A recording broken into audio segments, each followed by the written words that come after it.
Halo Halo semuanya. semuanya. Halo semuanya. Kami dari kelompok 4. Pada video kali ini kami akan memaparkan rancangan penelitian kami yang berjudul Analisis Statistika Perceraian di Indonesia, Tren dan Faktor yang Mempengaruhinya. Nah, sebelum itu, izinkanlah kami untuk memperkenalkan diri terlebih dahulu. Nama saya Muhammad Saifullah Jaksel. Saya Dinda Geni Putri. Saya Jafir Arkasewalullah. Saya Aulia Rahmanda. Saya Muhammad Ikyan Alfariski. Saya Queen Latifah Faiza. Saya Alisa Pulpakila. Aku Zahra Oleh Gunawan. Aku Chelsea Priscilla Sungkawan. Baik, di sini saya akan menjelaskan tujuan dari penelitian ini.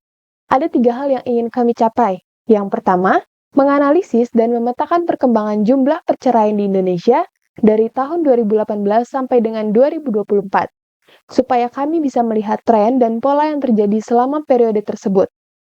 Lalu yang kedua, memahami secara lebih mendalam data perceraian selama periode yang sama, agar kita bisa mengetahui faktor-faktor yang memengaruhi peningkatan atau penurunannya angka perceraian.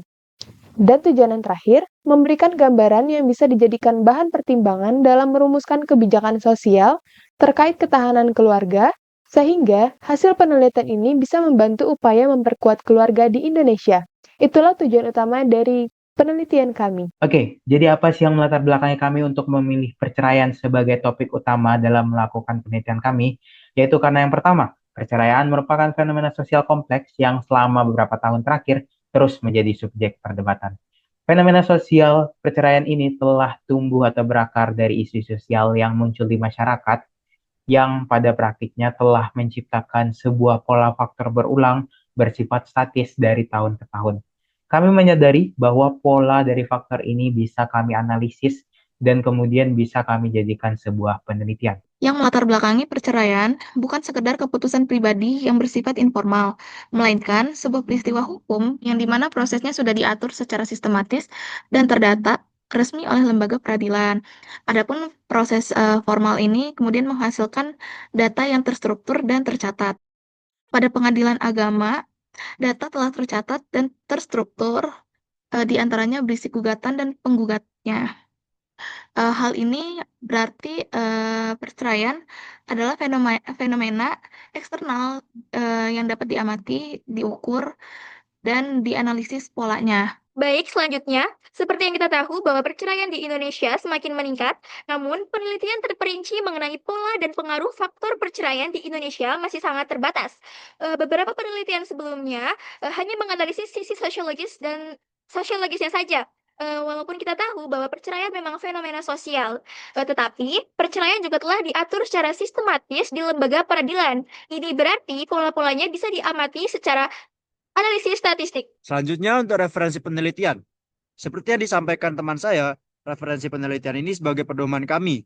Referensi ini terlihat seperti data analisis penelitian statistika, namun faktanya di dalam referensi-referensi ini hanya berisikan paraduga sosiologis, padahal data serta faktor perceraian sudah terdapat pada BPS dan pengadilan agama secara sistematis. Jadi selanjutnya ada sumber dan jenis data.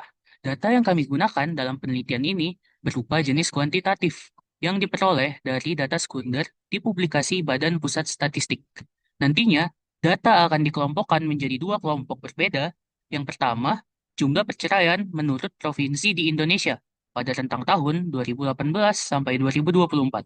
Yang kedua, alasan atau faktor penyebab perceraian pada periode tahun 2018 sampai 2024. Baik, untuk selanjutnya pada penelitian kali ini kami menggunakan penyajian data seperti yang telah dijelaskan oleh rekan saya yaitu Ikian. Untuk data pertama yaitu jumlah perceraian di Indonesia periode 2018 hingga 2024, kami menggunakan penyajian jenis data ubah kuantitatif berupa numerik, satu peubah dengan skala pengukuran rasio. Dari data tersebut dapat divisualisasikan dalam bentuk line chart dalam gambar di samping. Kalian bisa lihat pada garis vertikal ini menggambarkan ordinat atau jumlah kasus yang terjadi. Sedangkan pada garis horizontal itu menggambarkan absis atau tahun atau waktu. Kenapa kami menggunakan line chart? Karena line chart atau plot period waktu sendiri itu dapat menunjukkan nilai-nilai numerik atau ubah dalam rentang waktu tertentu atau dalam waktu tertentu. Lensa tersebut ini kami gunakan agar dapat menggambarkan tren kenaikan dan penurunan perceraian pada tahun 2018 hingga tahun 2024. Baik, seperti yang sudah dijelaskan oleh teman saya, pada bagian slide ini saya akan menjelaskan mengenai faktor perceraian di Indonesia.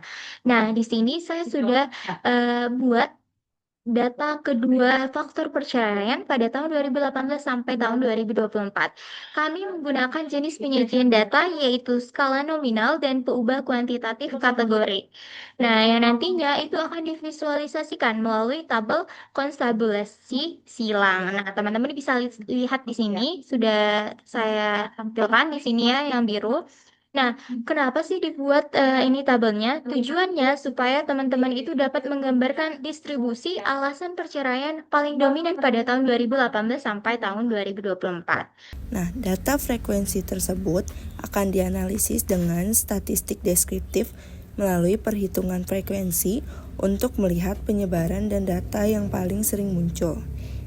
Selanjutnya, disajikan persentase serta pola perkembangan dari tahun ke tahun sehingga dapat ditarik kesimpulan yang jelas. Selanjutnya, penelitian ini diharapkan dapat mengidentifikasi tren angka perceraian nasional, memetakan faktor-faktor penyebab perceraian yang dominan, dan diharapkan dapat menyajikan analisis deskriptif yang komprehensif berupa distribusi persentase dan pola perkembangan. Itu dia presentasi dari kami. Terima kasih untuk teman-teman semua yang telah menonton sampai akhir. Dadah! Dadah. Dadah.